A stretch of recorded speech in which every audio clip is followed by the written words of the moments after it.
the beginning of our country, the debate in American politics and government has been about the role of government. There's a general feeling that things are broken. Nothing's getting done in Washington. Is that really the truth?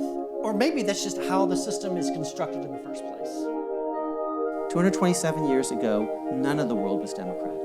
Now half the planet's democratic with written constitutions and free speech and minority rights and the rule of law. And that's what success means when the world is becoming American.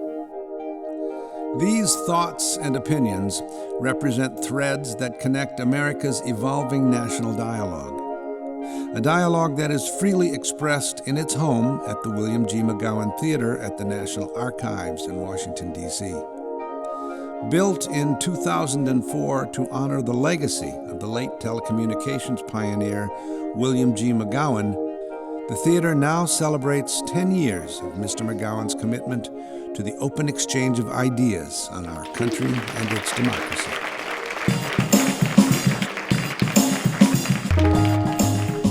So the original architect of this building is John Russell Pope.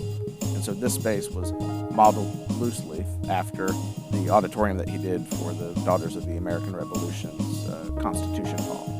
The program for this space seemed to be that they wanted it to be able to do everything. We designed into it the greatest usage flexibility that we could. Great attention was also paid to the state-of-the-art audio and visual capabilities of the theater. Everything from lectures, forums, presentations from the archives, and Oscar documentary screenings can be recorded, projected, and live streamed in this elegant public setting free of charge. An annual example of the theater in action is the McGowan Forum on Communications, Technology, and Government. Its founder was William McGowan's wife and president of the William G. McGowan Fund, Sue Gin McGowan. One would ask why the McGowan Fund opted to support this theater and the ongoing forum series. Well, if you knew Bill, you would know why. Bill loved history. He loved movies. He loved debating the great ideas of the day.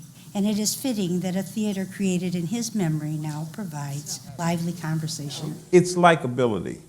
And the American people almost always vote for the most likable person. Well, yeah, and I sat at dinner with John Kerry 2 years before he ran, and I knew he wasn't going to win. Enough said. I sat on the finance committee during one of the healthcare debates, and they were going to put a 20% tax on mammograms.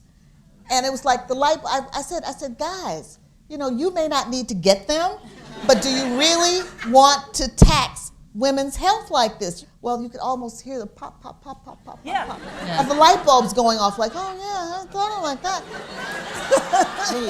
Hey, we're flying scary flying robots and killing people with them.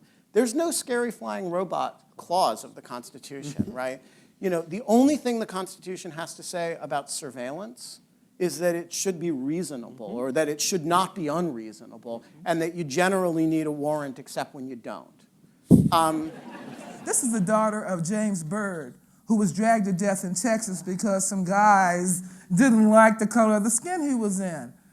Racism is the biggest problem in this country. Racism is the biggest problem in this world. And we have to take steps with each other to keep inviting each other that you good, I'm good. Can we all not get along? Letters transcribed. It's the National Archive telling us directly, this is ours. This is ours. The things in here, the artifacts, the things that we created that we are saving and preserving together as a nation, it's ours. Dialogue, debate, democracy. During its first 10 years, the William G. McGowan Theater at the National Archives has carved out an essential role in the vast historical and cultural landscape of Washington, D.C.